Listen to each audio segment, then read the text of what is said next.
Nesse terceiro vídeo, né, dessa sequência de vídeos que eu estou propondo para vocês, a gente vai parar para pensar um pouco sobre por quê, o que é que é, no decorrer da história aí a gente pode considerar que deu essa percepção para a gente, né, de que a avaliação é um mecanismo para garantir a aprendizagem. E aí, assim, eu gastaria uma aula inteira falando para vocês, em outro momento pode ser até que eu gaste, mas para falar um pouco sobre os acontecimentos do último século, a gente pode dizer assim, né? Então, para a gente poder entender um pouco essa questão de qual é a origem da tensão entre a cultura da reprovação e a cultura do direito de aprender, né? Aonde que está, aonde que é que aconteceu aí essa tensão? Se a gente for olhar do ponto de vista histórico, eu vou trazer aqui um quadro para vocês só da LDB, porque a gente vai ter uma diferenciação entre a Lei de Diretrizes e Bases de 1971 e a de 96.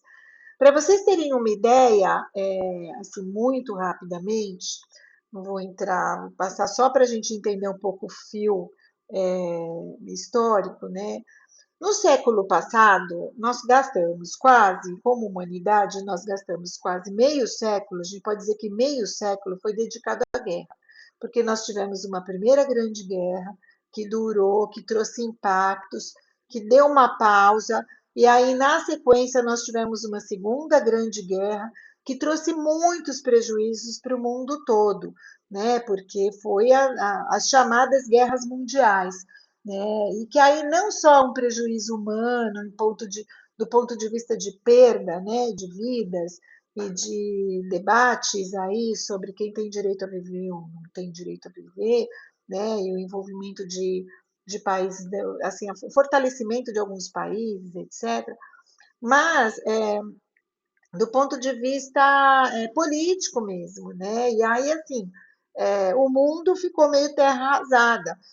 Tanto que logo após a Segunda Guerra, o que a gente vai ter? A gente vai ter a criação da ONU, que é a Organização das Nações Unidas, para garantir aí um equilíbrio, né? Para que as coisas não cheguem a todo momento em guerra, para que haja aí diálogo entre os países, para antes que se desencadeiem guerras e etc.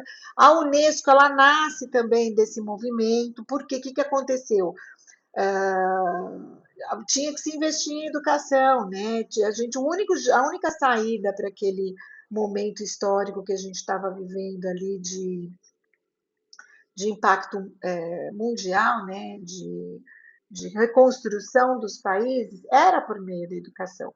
Né? Então, se vocês entrarem um pouquinho na história da Finlândia, que hoje é tão assim, né, reconhecida como um país que tem ali todas as suas qualidades, né, do ponto de vista educacional, a gente vai ver que a saída que a Finlândia encontrou para todas as guerras que ela teve que enfrentar de reconstrução do seu país foi pela educação.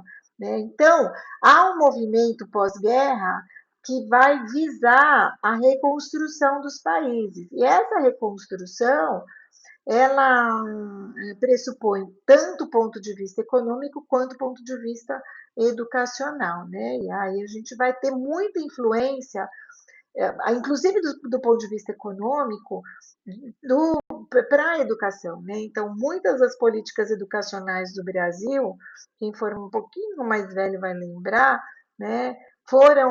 Sofreram a pressão do Banco Mundial, do Fundo Monetário Internacional, que emprestavam recursos ou financiavam o desenvolvimento dos países que eram considerados em desenvolvimento ou até subdesenvolvidos, mas que, em contrapartida, eles exigiam ali o cumprimento de algumas entregas, né? E muitas delas estavam relacionadas à educação. O Brasil vem nesse movimento também. Então, assim, a gente vai ter a primeira escola de formação de professores, né, que está ali com uma visão mais ampliada, pelo menos em São Paulo, na década de 50, e aí começa a haver uma expansão do ensino, né, uma preocupação. A gente tinha metade da população mais da metade da população analfabeta na década de 50, e aí aquela preocupação, né, para que a educação alcançasse todo mundo. E a gente vai nesse movimento, né? E só conseguimos a primeira lei de diretrizes e bases da educação é, em 61, né? E era uma lei muito simples, era uma lei que dizia vocês estudam muito aí, quem estuda muito a legislação por conta que trabalha diretamente com a gestão, né, pública, vai saber mais do que eu sobre isso, mas que assim, em 61 era vamos organizar tudo isso. Então, organizar o sistema. Vai começar no primeiro, vai terminar no quarto, começar no primeiro, vai do primeiro ao sétimo, enfim, vai organizar o sistema, né? Posteriormente a esse grande debate sobre a LDB de 61, aí a gente começa assim, um debate mais qualificado a respeito de outros aspectos da educação, né? Não só da organização do sistema. E aí demorou-se um pouco, 10 anos, né? Mas a gente teve lá a Lei de Diretrizes e Bases de 71, que vai trazer ali algumas orientações, algum norteamento para para a política pública de educação, né? E aí interfere mais do ponto de vista pedagógico. Então, a gente vai ter a obrigatoriedade de 7 a 14, o foco é no acesso, então, gente, vamos pôr todo mundo dentro da escola, todo mundo tem que entrar dentro da escola, e aí é uma corrida insana, se a gente pensar no tempo que a gente tinha, né? Mas para fazer escola, formar professor, porque a escola não é só vamos abrir, né? Você precisa de espaço, você precisa de carteira, você precisa de professor, você precisa de material, você precisa de uma série de insumos para a escola funcionar. E uma vez estão pressupondo entrar todo mundo na escola, houve essa corrida também de colocar todo mundo na escola. A avaliação era classificatória, inclusive porque não tinha espaço para todo mundo, e aí ela vai selecionando. Não sei quem lembra, mas muitos de vocês devem lembrar que assim praticamente todo mundo tinha direito só até o quarto ano, mas se fosse entrar no quinto ano, aí era ginásio na época, tinha que fazer um exame para poder saber se você tinha direito a continuar ou não. Quem ia bem continuava, quem não ia bem ia fazer outra coisa da vida, né? A reprovação era muito naturalizada, até em função de falta de conhecimento sobre o processo de desenvolvimento e aprendizagem dos alunos, né, e de organização do próprio sistema, porque se todo mundo começa a frequentar, todo mundo está lá, você tem que ter algum mecanismo de seleção para você poder garantir aí uma, um atendimento. E o pior disso, gente, é que você garante o atendimento penalizando aquele que não continuou, né? Falar, sinto muito, você não continuou porque você não passou, né? E aí, olha só que bom, valorizando aqueles que de fato continuavam, né? Ela não era só classificatória, como ela era seletiva também, né? Ela selecionava. Então, a reprovação era naturalizada. O estudante, ele era uma figura que tinha uma característica era homogênea, não que ele fosse homogêneo, mas ele era entendido com um perfil que todo mundo é igual, e aí você dá oportunidade igual para todo mundo, e quem não vai adiante, enfim, porque é, não era para ele ou qualquer coisa assim, e o papel da escola era selecionar, né, durante esse tempo todo. E aí, nessa corrida insana de colocar todo mundo na escola, etc, etc, a gente chega, todo mundo chegou na escola, né? E aí, gente, a gente demorou, olha, 95 a gente tem um indicador bacana de que a gente tem lá mais de 96%, 95% das crianças em idade escolar dentro das matriculadas, né? E o que, que aconteceu? Se vocês forem acompanhar o desenvolvimento a história aí das avaliações, tudo, vocês vão ver que no fim da década de 90 é que começam as avaliações em larga escala externa, assim, né, PISA ou em outros lugares, né, que é inclusive um mecanismo para monitorar os investimentos dos bancos mundiais ou mundial ou outros fontes de financiamento, do desenvolvimento da escola, dos alunos, porque assim começou-se a ter a preocupação de que não basta colocar na escola, o aluno tem que aprender, né? E aí essa discussão vem e aí muda o foco um pouco, então, do acesso para a aprendizagem. E com relação a esse direito à aprendizagem, as discussões sobre avaliação elas começam a acontecer de forma a pensar se a pessoa, né, e aí nós tínhamos a Constituição de 88, etc.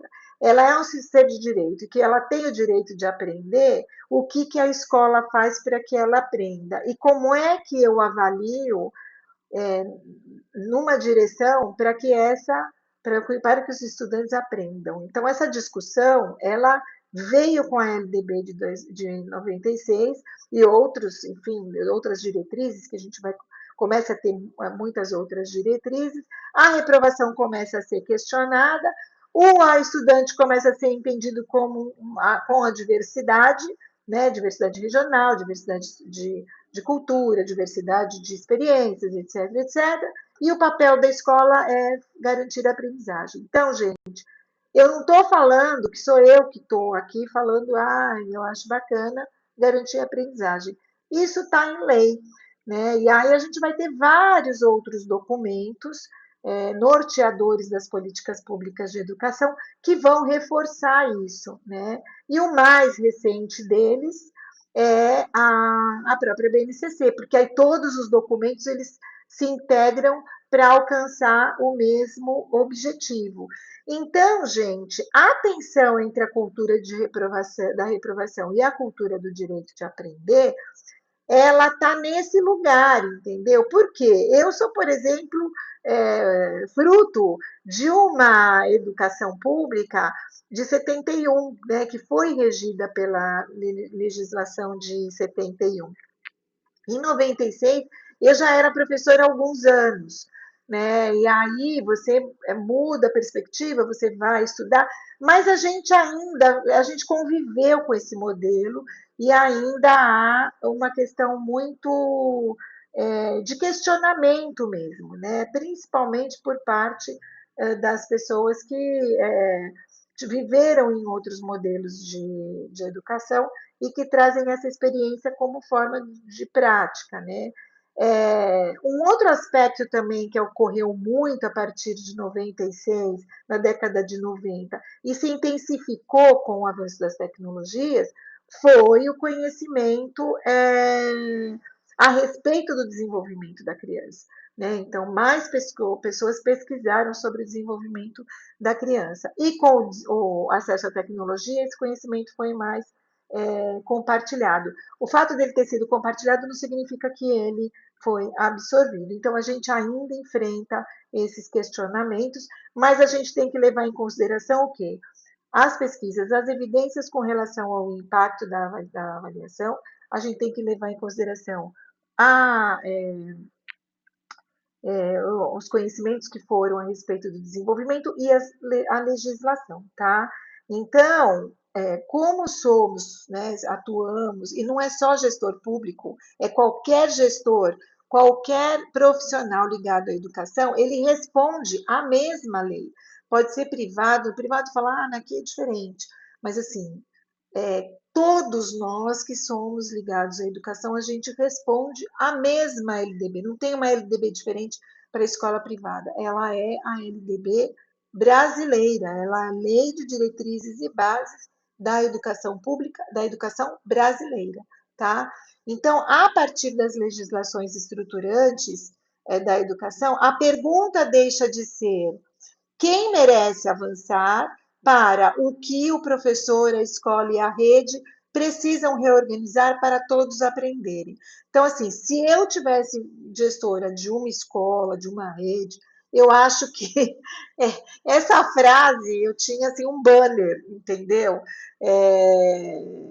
Para a gente poder estar pensando nisso todo dia. A gente ia entrar na escola e ia falar, gente, o que a gente está fazendo todo dia para o aluno aprender? Eu sei que no cotidiano, gente, é bem complexo, mas a gente tem que pensar que a escola é para os alunos aprenderem. Eu costumo dizer que assim, a escola não é uma padaria. A padaria faz o pão fresquinho e tá bom. Se um dia o pão dela não tá muito bom, tudo bem.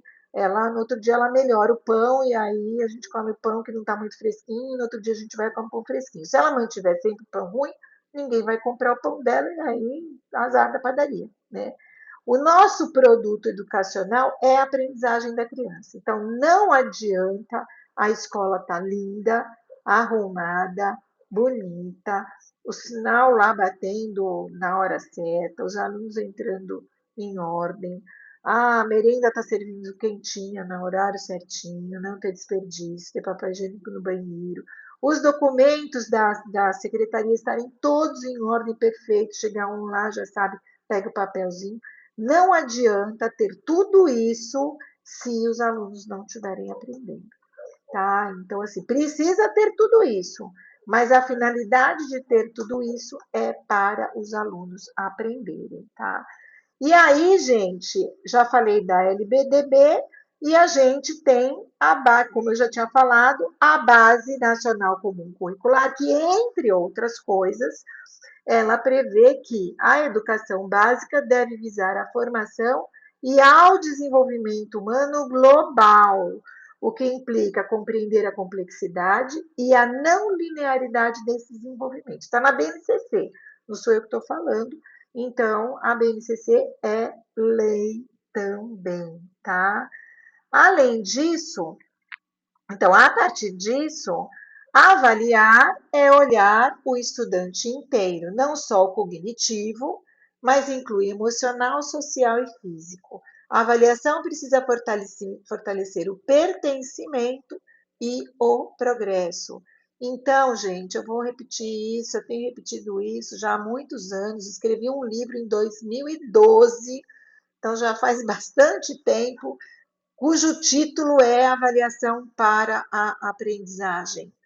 Então, a avaliação deve ser para a aprendizagem, tá? Então, a gente tem aí um componente regulatório, de lei, né, de conhecimento, de estudo, de pesquisa, de que é esse o caminho que a gente tem que seguir, tá? Então, vamos finalizar este vídeo e vamos para o quarto vídeo. Que vai ser esse tema aí, tá bom? Neurociência. Ai, Deus do céu, vamos lá. Eu sempre me perco aqui. Ok.